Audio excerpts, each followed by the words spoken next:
नमस्कार मित्रों, आप जानते होंगे कि हमारे पूर्वज एक ऐसे अमृत रसायन का प्रयोग करते थे, एक ऐसे तरल खाद का प्रयोग करते थे कि ऐसे तरल रसायन का प्रयोग करते थे जिसके माध्यम से खेती की ज़मीन थी, हमारी जो खेती की उर्वरा शक्ति थी वो यथावत बनी रहती थी, बल्कि उसमें पोषक तत्वों का किसी तरह से अभाव नहीं होता था। और आप जानते हो कि इस अमृत रसायन का निर्माण किस चीज़ से होता था? उसका निर्माण होता था गाय के मूत्र से, गाय की छाछ से, गाय के गोबर से, सूखी फसल की या पेड़ पौधों की पत्तियां होती हैं उसके माध्यम से। जो हमारे आसपास फल सब्जियां सड़ जाती हैं, जो फल सब्जियां काम नहीं आती हैं, उनके प्रयोग से और कई तरह की जड़ी बूटियों को उनका प्रयोग होता था, जिससे कि इस अमृत रसायन में ऐसे गुण पैदा हो जाते थे कि इसको जिस जमीन पर छिड़का जाता था वहाँ हजारों तरह के तो जीव जंतु पैदा हो जाते थे और करोड़ों की संख्या में जो जीवाणु होते हैं, जो जीवाणु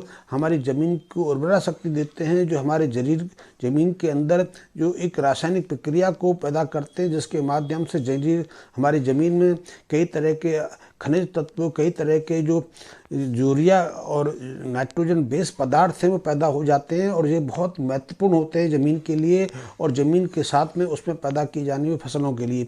इसी अमृत रसायन के माध्यम से हमारे यहाँ सैकड़ों तरह के खाद्यान्न होते थे, सैकड़ों तरह की जड़ी बूटियाँ होती थीं, तिलहन होता था, बहुत कुछ हमारे यहाँ होता था। इसीलिए हम पुराने ज़माने में ना तो कभी किसी देश से खाद्यान्न आयात करते थे, ना कभी हमारे यहाँ खाद्यान्न का अभाव रहता था और सैकड़ों तरह के हमारे यहाँ अनाज होते थे। अभी तो अनाजों की संख्या थोड़ा सिकुड़ के 10-15 रह गई है। तो हम इस मात्रा में बहुत सक्षम थे, बहुत परिपूर्ण थे। लेकिन हमने जब से हमारे ऊपर विदेशी आक्रांताओं का हमला हुआ, मुसलमानों ने हमें शरीर से बदला और अंग्रेज़ों ने हमें बुद्धि से भ्रष्ट कर दिया और तब से हम सिर्फ अंग्रेज़ों का जो फॉलो है, अंग्रेज़ों का जो उनको हम सिर्फ नकल करते हैं, उनके अनुसरण हम करते हैं। तो इससे हमारी बहुत सारी जो विद्याएं हैं वो लुप्त हो गई। तो मैं आपको बताऊंगा कि ऐसे अमृत रसायन के माध्यम से आप अपनी खेती की ज़मीन की उर्वरा शक्ति को कैसा लौटा सकते हैं, क्योंकि खेतों में जब से हमने रासायनिक खादों का प्रयोग शुरू किया है तब से हमारे यहाँ खाद्यान्न की उत्पादकता तो बढ़ी है, लेकिन खाद्यान्न में पोषक तत्वों का भी अभाव होने लगा है और स्वयं जिस भूमि में ये रसायन प्रयोग किए जाते हैं या जिस खेती की भूमि में वो फसल पैदा की जाती हैं उस ज़मीन का ही जो संरचना है उसमें बदलाव आने लगा है। ऐसी ज़मीनें बहुत तेज़ी से अपनी उर्वरा शक्ति गंवा रही हैं, उन्हें पोषक तत्वों का अभाव होता जा रहा है और कई ज़मीनें तो ऐसी हैं खेती की जिनमें पोषक तत्वों का अभाव 50% तक घट गया है और वो लगभग बंजर होने के मुकाम पर पहुंच गई हैं। ये बहुत बड़ी समस्या है। यदि ज़मीन बंजर होती चली जाएगी तो फिर खाद्यान्न का उत्पादन कैसे होगा और हम एक बड़ी आबादी लेके आगे बढ़ रहे हैं। आज हमारे देश में करीब 140 करोड़ लोग रहते हैं, जिसका पेट भरने के लिए हमें कितने खाद्यान्न की आवश्यकता है। जरूर हमारे सरकारों ने 1960 के आसपास से हरित क्रांति की शुरुआत की। इसमें हम रसायन आधारित खेती करने लगे, हाइब्रिड बीजों का हमने प्रयोग करना शुरू किया। इससे हम गेहूं चावल में तो आत्मनिर्भर हो गए, आत्मनिर्भर ही नहीं हो गए बल्कि हम विश्व में नंबर 1 और 2 के स्तर पर पहुंच गए।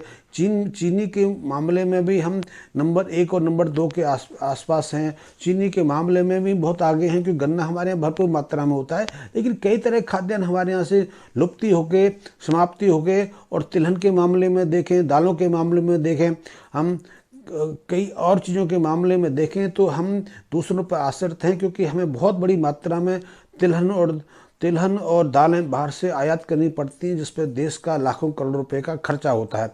ये हमारे भरपूर मात्रा में होती थी और हमारे पूर्वज तो इस चीज़ को जानते थे, इसलिए वो हमेशा प्रयोग करते रहते थे। वो अद्भुत बुद्धिशाली थे क्योंकि वो जानते थे कि हमें क्या करना है।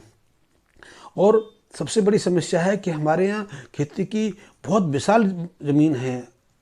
चाइना के मुकाबले देखें तो हमारे देश में लगभग दुगनी ज़मीन है, फिर भी हम खाद्यान्न के मामले में अभी थोड़ा आगे बढ़े हैं। कुछ मामले में आगे बढ़े हैं लेकिन बहुत मामले पीछे हैं। हमारे पास करीब 16 करोड़ हेक्टेयर ज़मीन है जिस पर हम खेती करते हैं। चाइना के पास तो मात्र 12 करोड़ हेक्टेयर ज़मीन है। और यदि यूरोप की बात कर लें तो यूरोप के पास तो मात्र 7 करोड़ 70 लाख हेक्टेयर ज़मीन है जिस पर वो खेती करते हैं। और यूरोप में एक समस्या है कि यूरोप की ज़्यादातर आबादी शहरों में रहती है, हमारी आबादी तो गाँव में रहती है। आज भी हमारी 70% आबादी गाँवों में रहती है। गाँव से ही लोग शहरों में निकलते हैं, गाँव से ही ज़्यादातर 90% सैनिक निकलते हैं।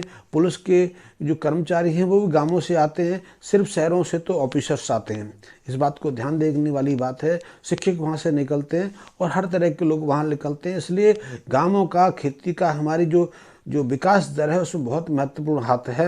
इसलिए हमें गाँवों की तरफ ध्यान देना पड़ेगा, गाँवों की जो आर्थिक स्थिति को सुधारना पड़ेगा। और गाँवों में खेती की ज़मीन यदि बंजर होती चली जाएगी तो गाँवों की स्थिति बिगड़ जाएगी, हमारे लिए खाद्यान्न पैदा करना मुश्किल हो जाएगा। इसलिए हमें अपनी ज़मीन को सुरक्षित रखना है, और ज़मीन को सुरक्षित तब रख पाएंगे जब हम रसायन आधारित खेती की जगह हम जो हमारी जो वैदिक पद्धति रही है इसमें हम जो हमारे जो बायो प्रोडक्ट रहे हैं उनका प्रयोग कर पाएंगे। ऐसा ही बायो प्रोडक्ट जिसे मैं बताने जा रहा हूँ वो अमृत रसायन है। इसके माध्यम से हम अपनी ज़मीन की जो उर्वरा शक्ति है उसको यथावत रख सकते हैं, क्योंकि इस रसायन के प्रयोग से ज़मीन के अंदर बहुत तरह के जीवाणु पैदा होते हैं, कीटाणु पैदा होते हैं और बहुत तरह के कीट पतंग आ जाते हैं, जिससे कि ज़मीन की नमी बनी रहती है। नमी बनी रहेगी तो आसपास बहुत सारी वनस्पतियाँ पैदा होंगी, वृक्ष पेड़ पे पैदा होंगे, और जहाँ वृक्ष पेड़ होते हैं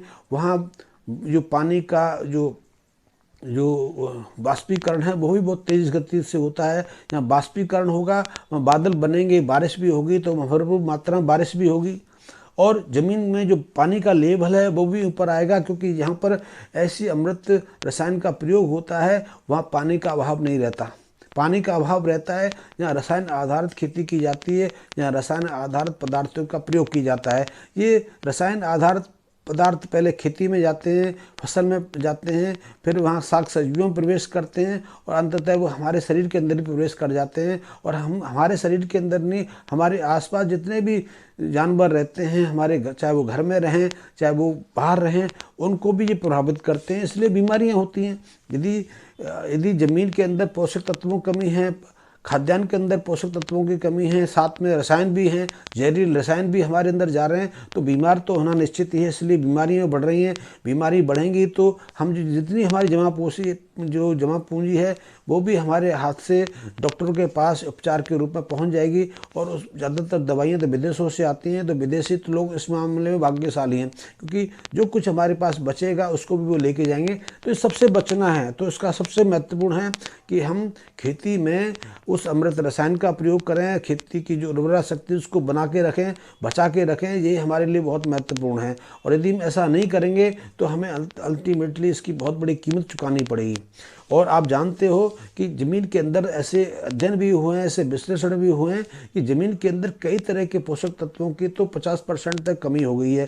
इसी कारण से जो वहाँ फसलें पैदा होती हैं उन फसलों में भी उसका प्रभाव देखा जा रहा है। इसके कारण फसलों के अंदर भी 50% तक पोषक तत्वों का अभाव है। इसमें जिंक, बोरोन, आयरन, कई ऐसे खनिज तत्व हैं जिनका तो वो कमी का स्तर हमारे ऊपर दिखाई देने लगा है। इसलिए ऐसे खाद्यान्न के प्रयोग के बावजूद भी हमारे अंदर खून की कमी रहती है, हमारे अंदर शरीर की जो चलने वाली जो कई तरह की जो मेटाबॉलिक क्रिया हैं वो बंद पड़ जाती हैं, अस्त व्यस्त हो जाती हैं, बीमारियों का कारण बन जाते हैं। हमारे अंदर सिर्फ कार्बोहाइड्रेट की मात्रा बढ़ती है, इसके कारण डायबिटीज हो जाती है, हार्ट डिजीज़ की भी शुरुआत उसी से होती है। तो इसको रोकना है तो हमें अपनी खेती की जो उर्वरा शक्ति उसको यथावत बनाने रखना है, क्योंकि जब से हमने रसायन आधारित खेती शुरू की है हमारी खेती बहुत तेज़ी से बंजर होती जा रही है, अनुपजाऊ होती जा रही है, और ये एक बहुत बड़ी समस्या है। तो आप इस अमृत रसायन को घर पर भी बना सकते हैं। इसके बारे में प्रयोग की जानकारी मेरे यहाँ आके ले सकते हैं, मेरे से संबंध में संपर्क साध सकते हैं, तो मैं उसको पूरी जानकारी दूंगा, क्योंकि मैं तो निःशुल्क सिखाता हूँ। मेरा तो लक्ष्य है कि देश को हम पुनः उस ऊंचाई तक ले जाएं जहाँ हम कभी रहते थे। यहाँ हमें सोने की चिड़िया कहा जाता था। हमारे यहाँ खाद्यान्न की भरपूर मात्रा होती थी, हम संपन्न थे, हमारे यहाँ किसी तरह का अभाव नहीं था। हम उस गौरव को पाना चाहते हैं, तो मैं तो इस मिशन पर लगा हुआ हूँ। तो आपको भी यदि इस मिशन में जुड़ना है, आपको भी यदि मेरे मिशन के साथ आगे बढ़ना है, तो मुझसे संपर्क कर सकते हैं, मेरे कैंप्स में आ सकते हैं, मेरे कैंप्स में रह सकते हैं, और मैं तो इसके लिए बहुत प्रयासरत हूँ। तो आपको इस अमृत रसायन के बारे में जानना है तो संपर्क वर्क कर सकते हैं, लेकिन मैं ये कह रहा हूँ कि अमृत रसायन हमारे लिए बहुत महत्वपूर्ण है, क्योंकि इस अमृत रसायन का, इस अमृत जो तरल का प्रयोग जो है वो तो हमारे कई ग्रंथों में विस्तार पूर्वक दिया गया है। इसके बारे में नकुल संहिता में काफ़ी बड़ा उल्लेख है, बृहत संहिता में इसका उल्लेख है, कई और पौराणिक ग्रंथ हैं जिसमें विस्तार पूर्वक ऐसी जानकारी है। और हमारे पूर्वजों के पास तो ऐसी दुर्लभ जानकारियाँ थी जिसे हमने छोड़ दिया है। जिस दिन हम उस दुर्लभ जानकारियों को, पूर्वजों के जो संचित खजाने का प्रयोग करना शुरू कर देंगे, हमारे लिए कोई मुश्किल नहीं है। हम हर विज्ञान में आगे थे, आगे रहेंगे। हम हर विज्ञान में बहुत प्रगति करते रहे थे और आज भी कर पाएंगे। हमें सिर्फ अपने नज़रिए को बदलना है। हमने पश्चिमी जो अनुसरण कम कर रहे हैं उसको छोड़ना है, तो हमारे लिए कोई मुश्किल कार्य नहीं है। तो आप इस अमृत रसायन का प्रयोग अपने खेतों में ही कर सकते हैं, आप अपने आसपास के पड़ोसियों को भी करा सकते हैं, क्योंकि जो समस्या आपको है वो आपके पड़ोसियों को भी है, आपके गांव में भी समस्या है। और इसलिए हमें इसके लिए तैयार रहना है। हमें गांव को आगे बढ़ाना है। गांवों में हमारी जान बसती है, हम भी गांव से संबंध रखते रहें, चाहे हम 10, 20, 30 साल पहले गांवों को छोड़ के शहरों में बस गए हों। लेकिन हम में से ज़्यादातर लोगों के जो माता पिता हैं, सगे संबंधी अभी भी गांवों में रहते हैं, और हमें सबको आगे लेके चलना है। आप अकेले आगे नहीं बढ़ सकते। अकेले आगे बढ़ेंगे तो भी 21 रहेगी, तो हम सब एक साथ आगे बढ़ेंगे, तभी हम देश को आगे बढ़ा पाएंगे। तो इसके लिए मैं अमृत रसायन की मैंने थोड़ी सी जानकारी दी, आपको अच्छी लगी होगी। आप इस संबंध में मेरे से मैसेज बॉक्स में कमेंट्स करके जानकारी ले सकते हैं, या इसकी विस्तृत जानकारी के लिए मेरा PDF मंगा सकते हैं। मेरे बड़े लेक्चर के लिए आप कह सकते हैं तो मैं आपको बड़ा वीडियो भेज सकता हूँ, और प्रयोग की जानकारी के लिए मेरे शिविरों में आ सकते हो। धन्यवाद मित्रों।